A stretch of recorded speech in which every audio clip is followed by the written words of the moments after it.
Pada bagian key partners, menurut sebuah penelitian Whitman et al. Pada tahun 2009, kemitraan dapat memberikan manfaat dan dampak positif bagi kedua perusahaan yang terlibat jika menggunakan pendekatan berbasis sumber daya, berbasis kompetensional, dan pendekatan faktor relasional. Untuk itu ada yang pertama, Aswan membangun jaringan yang kuat bermitra dengan universitas dan fakultas untuk akses ke talenta terbaik.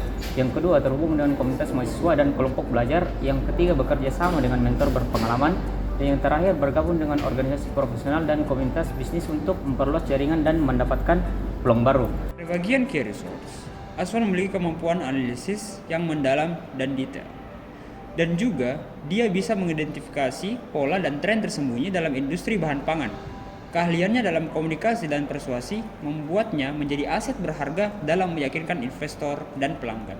Berdasarkan jurnal The Road of Analytics in the Food Industry, Improving Supply Chain Efficiency and Product Quality oleh Christopher Capich dan Michael Watson. Jurnal ini membahas peran analitik dalam industri pangan dan bagaimana hal itu dapat meningkatkan efisiensi rantai pasok dan kualitas produk. Untuk customer segmennya, segmen pelanggan yang dapat Aswan targetkan ialah perusahaan startup, UMKM, organisasi non-profit dan sosial, serta komunitas bisnis masyarakat umum. Untuk jurnalnya berdasarkan jurnal dari Dolnicar S, Granby, Lies F, yaitu Understanding It, Doing It, and Making It as Food Spreader. Kemudian untuk value proposition-nya, Aswan dapat menawarkan nilai seperti membantu mengidentifikasi peluang bisnis baru dan mengembangkan strategi serta membangun pertumbuhan bisnisnya yang lebih efektif lagi dan juga membangun relasi yang baik dengan pelanggannya. Berdasarkan jurnal dari Christian Grungross dan Annika Relvat, yaitu Customer Value Creation in Business Relationship. Bagian Customer Relationship menurut jurnal Reinhard W, Kraft M, dan Hire WD yang berjudul The Customer Relationship Management Process. Aswan membangun hubungan yang kuat dengan pelanggan adalah suatu kunci keberhasilan bisnis. Ini berarti Aswan mendekati setiap pelanggan dengan pendekatan personal, merespon kebutuhan mereka dengan cepat untuk mendengarkan kebutuhan apa yang diinginkan pelanggan.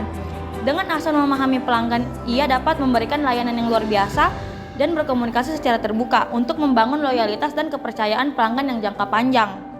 Jadi Aswan membangun hubungan baik dengan pelanggan adalah kunci untuk pertumbuhan bisnis yang berkelanjutan. Bagian channel, jurnal menurut Herhoff dan Kanan dan Inman, yaitu di era digital ini bagi Aswan memanfaatkan berbagai saluran komunikasi sangat penting. Teknologi yang digunakan Aswan seperti media sosial, situs web, dan platform profesional memungkinkan penyebaran informasi tentang diri kita dengan mudah. Ini memudahkan Aswan mendapatkan informasi dan menjalin hubungan. Dengan memanfaatkan berbagai saluran, kita dapat menjangkau dan terhubung dengan pelanggan secara efektif. Kombinasi channel online dan offline dapat membantu Aswan membangun hubungan yang kuat dan berkelanjutan dengan pelanggan, memanfaatkan berbagai saluran untuk komunikasi yang optimal. Pada bagian cost structure, menurut pengertian cost structure yang dikatakan pada website absensi.com, cost structure atau struktur biaya merupakan jumlah biaya yang dikeluarkan untuk menjalankan kegiatan operasional.